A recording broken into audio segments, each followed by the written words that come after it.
So, welcome once again to another one of my writing advice videos. I am Brian Lee Durfee, author of The Forgetting Moon, The Blackest Heart, and The Lonesome Crown, all published by Simon & Schuster Saga Press.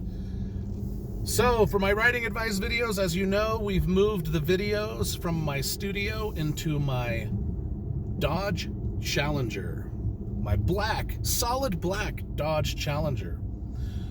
We moved the videos into a muscle car, so we have renamed my writing advice videos to Writing Advice in a Muscle Car, or Muscle Car Writing Advice, whichever you choose. Today we're going to be talking about some world building. I've been taking requests from some of you who have wanted me to go over a lot of different subjects as far as writing advice. I've got a lot of writing advice videos already up on my channel. You can search for those. They are full of a lot of cool stuff. But today we're going to focus on world building. I don't think I've done one on world building yet, so this will be interesting. So let's start off. I'm going to start this one off kind of the same way I started off my characterization, how to do great characters video. And that is with naming, just the naming conventions of your characters. Well, your world that you're building, especially if it's a fantasy world or a science fiction space opera or something like Dune or Star Wars, whatever. You know, we got to start off with the characterization of your world. I mean, it is a character in and of itself.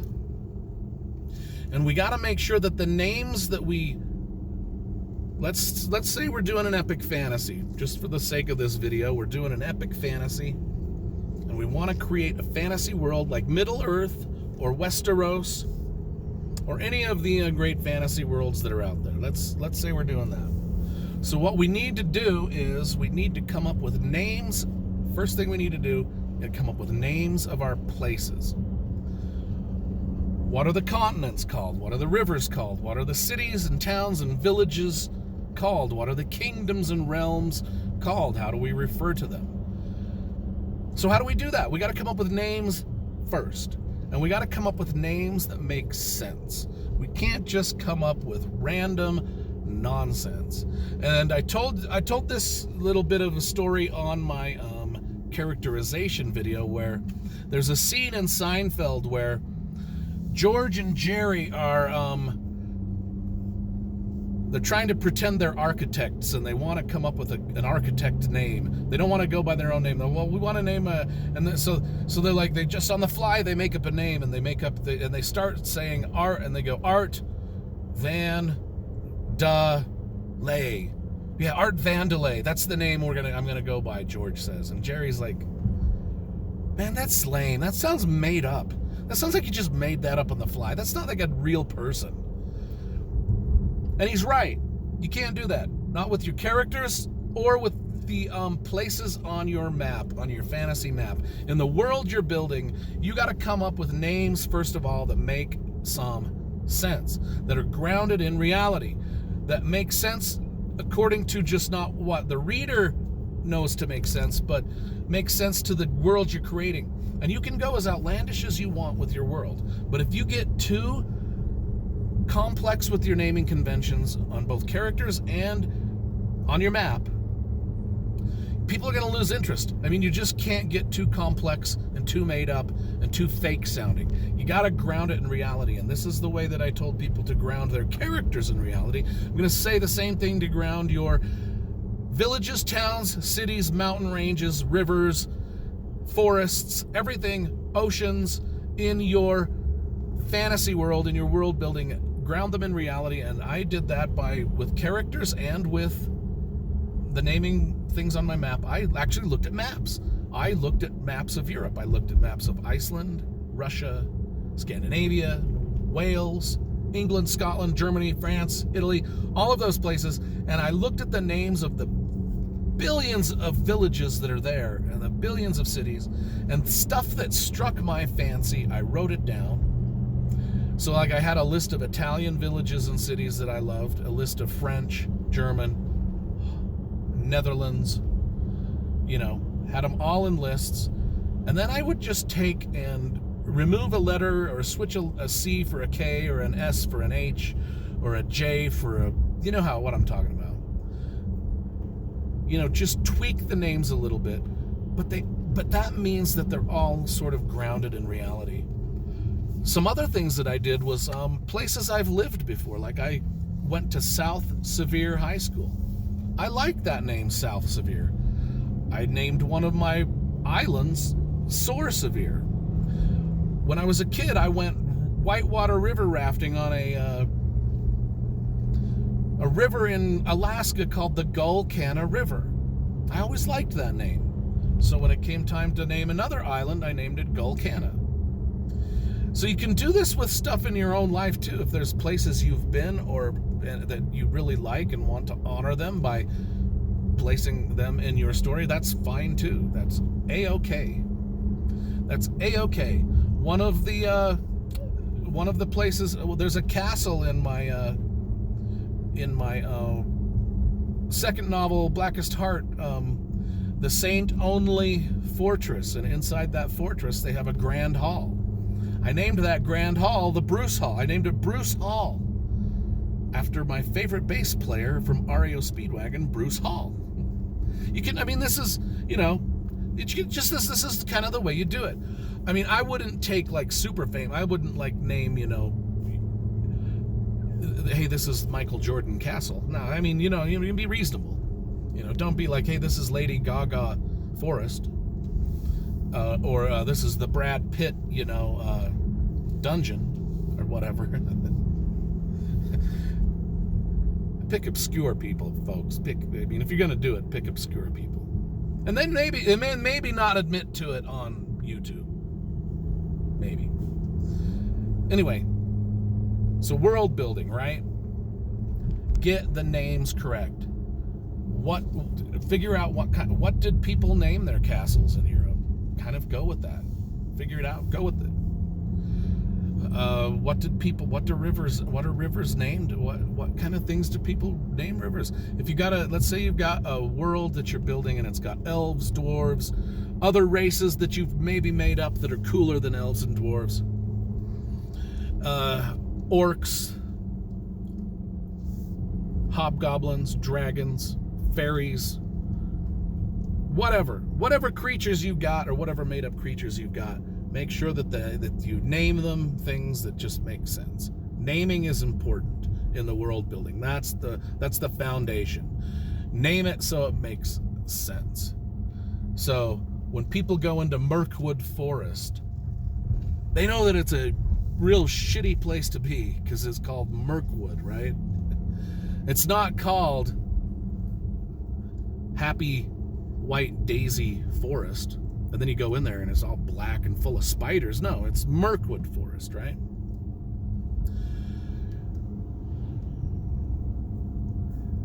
Naming conventions.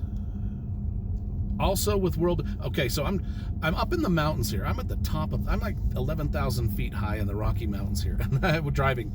And so if I talk a little slower and my eyes get big, it's because I am literally over here. There's a cliff of about 20,000 feet. And over here you can't see it because it's the mountainside. But I'm just like, oh shit. I maybe not should have decided to do this video on the edge of a cliff in my muscle car. But anyway, so let's talk about, we talked about the naming conventions. Let's talk about research for your world building, which is important. It's very important, the research.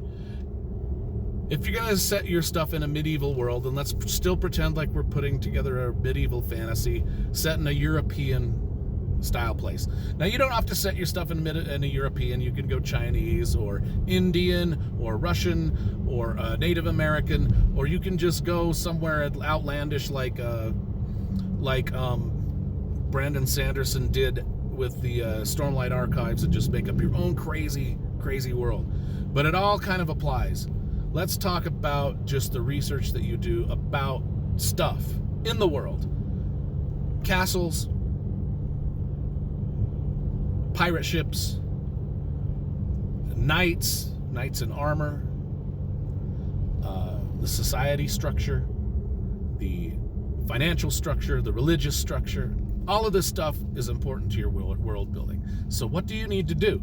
Well, look around the world we've got right now and see what kind of things are important to people. And that's their finances, their religion, their education, their living quarters, their transportation. All of that stuff you need to figure out for your world. So if you're going to have, like I said, European stuff, this is a bit of advice my agent gave me when he was trying to get me a book deal. He'd read my novel and he's like, your world building is on point. Up to 95% of it is great. It's just you need to push that world building up to the 100%. You need to push your world. You're 95% there. You've got to get it 100% there if you want to sell this book. You're now competing with Robert Jordan. You're now competing with Tad Williams. You're now competing with Brandon Sanderson and Terry Goodkind and J.R.R. Tolkien and everybody else that's come up with a great, huge, epic fantasy world. That's your competition now, and you're 95% there. You got to do that little extra bit that gets you over the hump. And I'm going to talk about this right now. The difference between a professional golfer and a local guy that's really damn good and can kick everyone's ass at golf in his own city. There's a finite difference between the two. The really good golfer in his own city that's just awesome and can kick everybody's ass in his own city, he's 95% of the way there to being a professional. But he's got to get that extra 5% to just be on the professional circuit. And the thing is to make that leap, that extra 5% leap, that extra sliver of a leap, it's harder to do that than it was to gain that entire 95% of awesomeness that you already gained, that you already have. That's that last little sliver to just put you in the elite category is tough. And that's what my agent was telling me. He's like, you're 95% of the way there. You're better than everybody else that you know, but you gotta be 100% like Tad Williams and Robert Jordan with this world building. Otherwise the readers will spot it and they will not like it. They won't know why they won't like it. They just won't. And so what he said is you've got castles, you've got horses, you've got pirate ships, you've got whaling ships, you've got all this stuff. What you need to do is you need to figure out, let's just take a castle, for instance. You've got stuff going along pretty good in your castles, but you're just not quite there. You need to go figure out what every single room in a castle is used for. You need to figure out what every single piece of lumber and brick that they've put on that castle is used for. You need to, if there's a room in that castle, you need to know the name of it and what it's used for. If there is a person living in that castle, you need to know what function they serve the castle, whether they're king, prince, chambermaid, chamberlain, steward, stable master, blacksmith, serf, peasant. You got to know exactly. A lot of them are self-explanatory, but you need to know exactly what all those people do. So when your characters are moving through that castle, you can just offhand mention that there's a steward. You don't have to explain exactly what a steward does, or a chamberlain, or any of these things. But the fact that you know that it's there, you need to know how these characters that are underlings react to the royalty. And you need to learn how the royalty treat the underlings. For real. You can't just make this up. You got to know the social structure. And so you research that. And you go to the Barnes & Noble and you find books, you Google stuff. And it's not just the castles. It's, let's say there's a big whaling scene in my book. I read Moby Dick twice. I researched everything I could about whaling ships. I knew every bit and piece of a whaling ship that there was to know, and I knew what every crew member on that whaling ship did. And I'll tell you when to do the research. I'm not saying you need to do all this research right off the bat. I will tell you when to do the research in your writing your draft. Or horses. One of the things that I is medieval horses. I didn't know anything about it, so I Googled everything I could about medieval horses and medieval armor and knights and how the horses. What's a draught horse? What kind of horses were on the farm in medieval times as opposed to fought in the war? What kind of horses did the knights ride? Did they always ride their war chargers, or did they ride a different horse to the war, saving their war chargers' strength for the war? Yeah, no, they rode a palfrey. The knights rode palfreys to the war. Then once they got to the war, they put the armor on their horses, they painted their horses up, and then they fought those horses in the war to save the horses' strength. All these things, I mean, and there's just the minutia of that, and you don't have to just. And so now let me tell you, now that you've got this research, what you need to do is sometimes, I don't even think you need to, when you're writing your first draft, you don't even need to do the research. Just skip the research. Skip it altogether. Write your first draft and just write, they're in a castle, and then put yourself a note on that draft saying, by the way, research castles someday, right? Or let's say they're on a whaling ship or a pirate ship and things are going down. Just say they're on a pirate ship and then put yourself a little note. Research pirate ships one day, right? Because what you want to do in your first draft is you just want to get the story on the page as fast as possible. And then in your second and third drafts, as you're reading through, you'll see that little note that you put, research war horses, research medieval spears, research medieval armor, research medieval sword making, research medieval wagon wheels, whatever. You've put that note there, and now you've already got your first draft done. Now so the story's out of the way. The story, the pressure you feel to write the story, that's out of the way, right? Now you can do your research in your second draft. Now you can, okay, I need to stop I'm halfway through my second draft. I've been doing this, now I need to focus on a little bit of research for this week here. Maybe I'm not writing or editing, I'm researching now. Because now you can feel comfortable in taking the time to do that research. If that makes sense. So yeah, get the first draft out of the way, get the story out of the way before you really worry about the research part. And then, once the story's on the page, then you can research.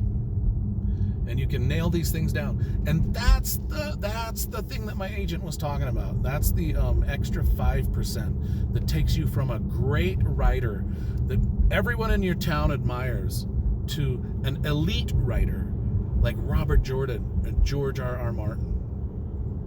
And I know it's a struggle. It sucks, and it's like, oh my gosh, do I really have to? Yeah, you really have to. You really have to if you want to do world building properly. And this is a video about world building.